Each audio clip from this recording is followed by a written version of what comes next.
Tarkoitus on tänään puhua ehkä pikkusen eri näkökulmasta, mitä nämä aikaisemmat puheet, vähän niin kuin Ville tuossa viittasikin, että ehkä enemmän siitä näkökulmasta, että mitä asioita pitää ottaa huomioon, että siinä vaiheessa kun tehdään tätä digitaalista liiketoimintaa ja pitää miettiä myös tietoturvaa ja sitä myötä kyberturvaa. No ensimmäisenä meillä on yleisössä Tarmo Kyberhassinen vastaamassa kysymyksiin suoraan, eli voi lähettää noita twiittejä joko tuolle meidän Sonera B2B-tilille taikka Tarmolle suoraan, ja noilla hashtageilla löytyy sitten asiat. Hyvä, mennään suoraan asiaan. Siinä on kissa. Eikö internet ole kissakuvia varten? No niin kuin lähtökohtaisesti. No on tuossa jonkinlaista symboliikkaakin mukana, että kun mennään sinne internetin maailmaan ja tehdään niitä uusia liiketoimintoja sinne Blue Oceaniin, niin siellä voi se kissa napata kiinni siitä kalasta välillä. Eli se näkökulma siihen, että siellä on myös uhkia mukana, mutta lähdetään semmoista ajatusmaailmasta, mikä kaikille varmaan vähän tuttuu, mutta pikkusen kertauksenomaisesti mitä kaikkea tuossa maailmassa on tapahtumassa ja mihin ollaan menossa kuluttajan näkökulmasta. No tämä 4 henkilökohtaista laitetta vuoteen 2019 mennessä, sehän on semmoinen asia, mikä ainakin itsellä varmasti toteutuu jo tänä vuonna. Läppäri, pädi, kännykkä, kohta Apple Watch. Sitten tämmöinen kissakuvien katselumaailma. Ei tämä minua koske oikeasti. Sä meet ja katot sen putousoravan kuvan ja niin klikkaat linkkiä, et sä mieti, että onko siinä minkäänlaista riskiä tai haasteita sen asian kanssa. Toisaalta ei ole myöskään sitä ymmärrystä siihen. Eli ei kuluttajat tiedä oikeasti eikä ole tietoisia niistä riskeistä, mitä siellä verkossa on. Ja sitten toisaalta tämä digitaalinen yhteiskunta kuitenkin alkaa näkyä yhä laajemmin ja laajemmin, niin kuin tämänkin päivän esityksistä näkee, että ei se ole enää pelkkää pankkitoimintaa, vaan siellä on nyt puhelinluettelot ja kaikki mahdollinen muu, eli se koskettaa ihmisiä yhä useammalla eri osa-alueilla ja jokapäiväisessä arjessa ja elämässä. No siitä analogiana ehkä sitten, miten tämä kyberturvallisuus tähän asiaan nyt oikeastaan liittyy, on se, että vuonna 2013 800 miljoonaa ihmistä kärsi tavalla tai toisella kyberrikollisuuden vaikutuksista. Eli vaikuttaa tosi paljon ihmisten elämään, kun siellä verkossa tapahtuu jotakin odottamatonta ja semmoista, mitä ei haluttaisi tapahtuva.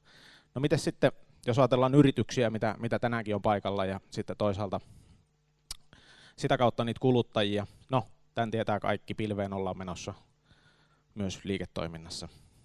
Ja tämä luottamuksellisen tiedon varastointi, mitä varmasti kaikki tekee tässäkin porukassa, niin äärettömän tärkeää, että se on tietoturvallisesti hallussa, mietittynä, miten nämä asiat laitetaan talteen, koska se on 3. suuri kustannus tästä kyberrikollisuudesta. Ja se kokonaiskustannus 2013 laskettuna jollakin heittoarvauksella on noin $400 miljardia, eli aika kohtuuton kustannus noin niin kuin lähtökohtaisesti. No, yhtenä huomiona on tämä, että yritykset mahdollistaa tätä bring your own device-ideologiaa aika paljon, eli mikä tuottaa sen, että kun sä oot se putousoravan kuvan kattonut ja sieltä on tullut joku mato sun koneelle ja sä veet sen töihin ja se onkin yhtäkkiä yritysverkossa. No, näitä esimerkkejä viime vuodelta.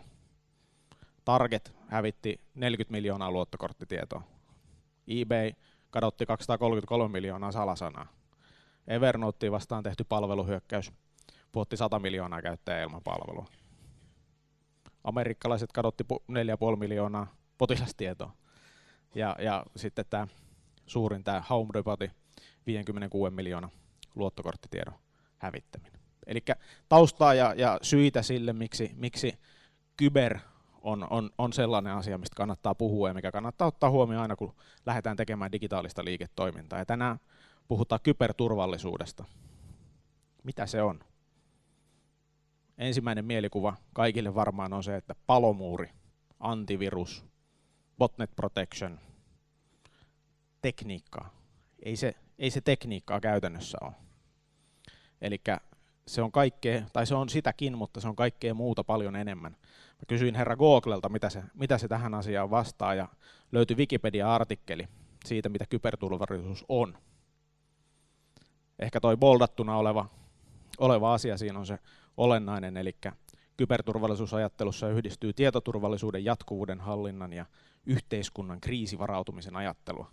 No toi kuulostaa hirveän hienolta, yhteiskunnallinen kriisiajattelu. Ehkä se on myös paljon muutakin, eli mitä se oikeasti sitten on tämmöisten niin kuin yritysten näkökulmasta ja mitä kannattaa ottaa huomioon aina kun tätä tehdään, niin yksi asia on tietenkin se, että pitää olla tilannekuva siitä, mitä sulla verkossa on, mitä tapahtuu, onko jotakin tapahtumia verkossa ollut ja semmoinen yhtenäinen paikka, missä kaikki tieto on tallessa ja tietää, mitä siellä menee. Sitten tiedottaminen helposti unohtuu, sisäinen ja ulkoinen. Ei sidosryhmiä muisteta tiedottaa, että by the way, meidän palveli kräkkeröitiin auki, tai ulkoinen viestintä, hyvä esimerkki, nyt oli vuodenvaihteessa näitä pankkeja vastaan palveluistohyökkäyksiä, äärettömän tärkeää viestiä oikein sinne kuluttajille sitä asiaa, että ei turhaan yritä sinne verkkopankkiin, että ne on nyt alhaalla. No okei, mä sanoin, että se ei ole tekniikkaa, mutta kyllä se on tekniikkaa siltä osin, että niitä riskejä pystytään mitigoimaan, eli lieventämään niitä riskejä ja ottaa haltuun sitten niitä poikkeamia sieltä verkosta ja tiedetään, mitä siellä oikeasti tapahtuu. Ja sitten tämä yhteistyö, ei tämän päivän yritykset pysty tekemään yksin digitaalista liiketoimintaa. Aina on kumppaneita mukana. Jos ei muuta, niin me operaattorin ollaan siinä mukana tuomassa ne yhteydet sinne.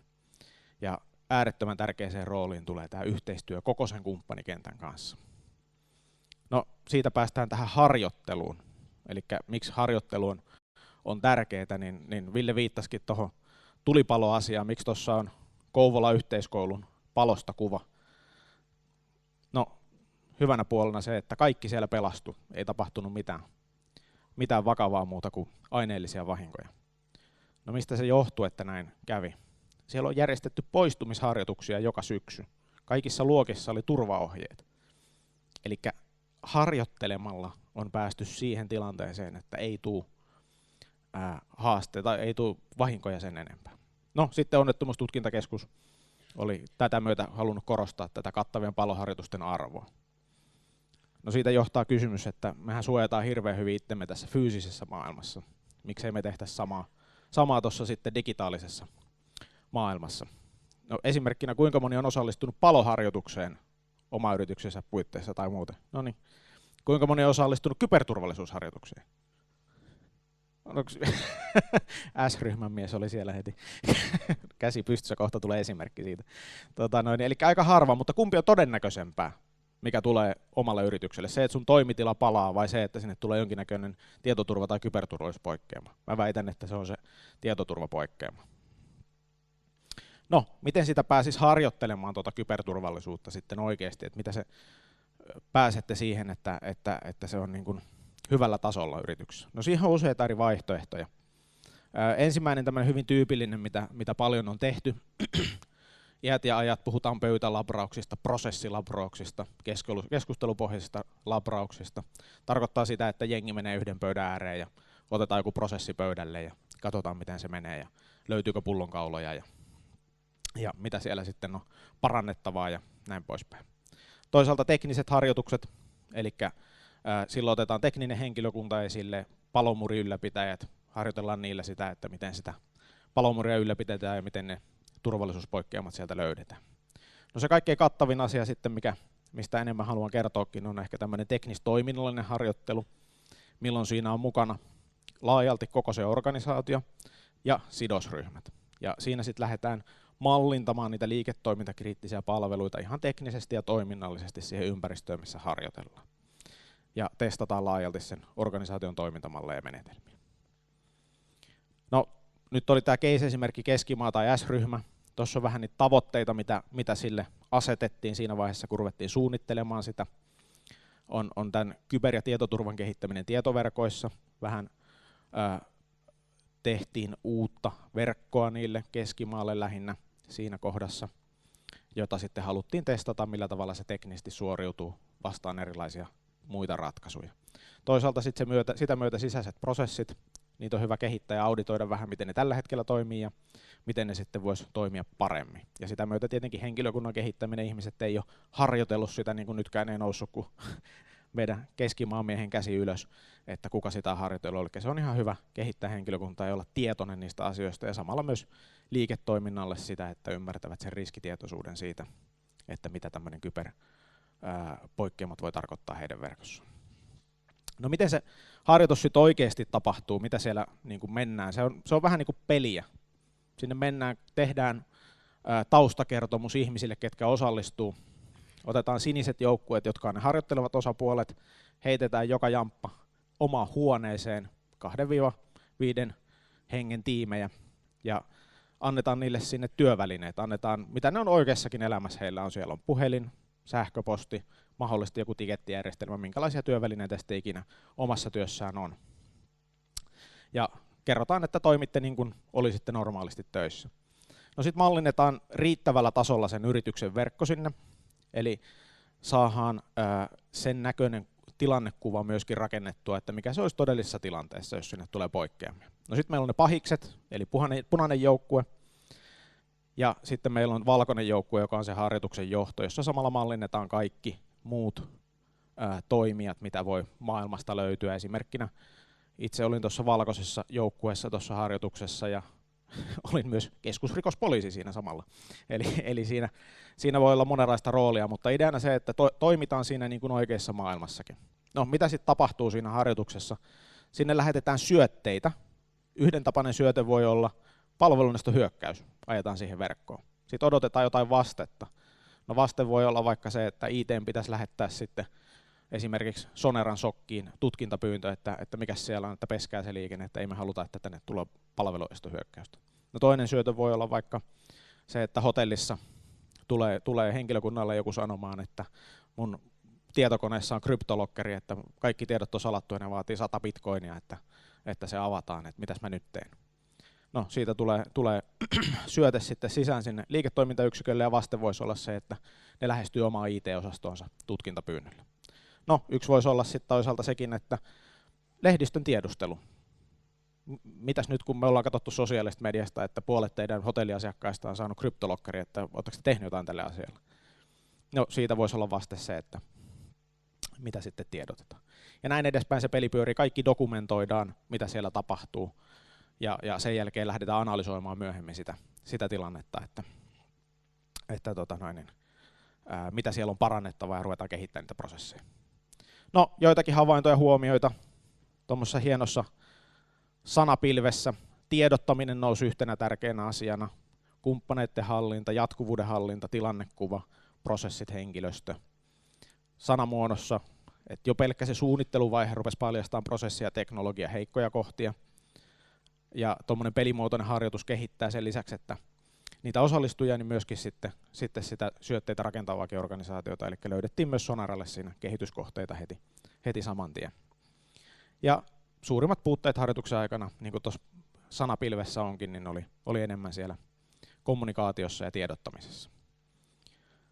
Palautteesta, aika hyvä palaute, vaikka toi oikea alakulma, että jos järjestetään tulevina vuosina uudestaan, niin olisiko se järkevää osallistua siihen harjoitukseen. Ei ollut kuin yksi ihminen, joka sanoi, että ei tunnista sitä, että se olisi millään muotoa järkevää. Eli kaikki harjoittelevat osapuolet oli sitä mieltä, että siitä oli oikeasti hyötyä koko sille organisaatiolle. Ja mikä tuossa on se olennainen, on ehkä se, mihin mä aloitinkin vähän sitä, että se haaste digitaalisessa liiketoiminnassa on se, että se ketju on tasan niin vahva kuin sen heikoin lenkki. Sen takia ne partnerit, kaikki pitää ottaa siihen suunnitteluun ja kokonaisuuteen mukaan. No mitä se lopulta on tämmöinen loppukaneetti? Itsellä tuli heti ensimmäisenä mieleen, kun tehdään tilannekuva, kuvitteellinen maailma, laitetaan ihmiset sinne pelaamaan, miettimään, että mitä mä tekisin, jos näin tapahtuisi ja näin poispäin, niin tulee larppaus saman tien. Eli sehän on vähän niin kuin sama asia, live action role playing, eli sehän on vähän niin kuin sama juttu, mutta tällä kertaa se on niin kuin tuossa kybermaailmassa sen sijaan, että otetaan ne vaahtomiekat ja ruvetaan pieksemään toisiaan, mutta tuossa tapauksessa sitten leikitään palomuureilla ja prosesseilla.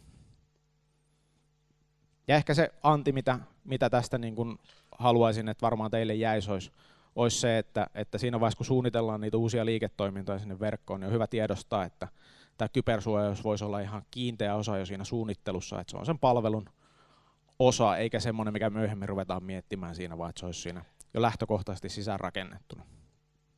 Ja sillä tavalla se oma liiketoiminta pysyy jatkuvana ja omienkin asiakkaiden tietoturva kohdalla.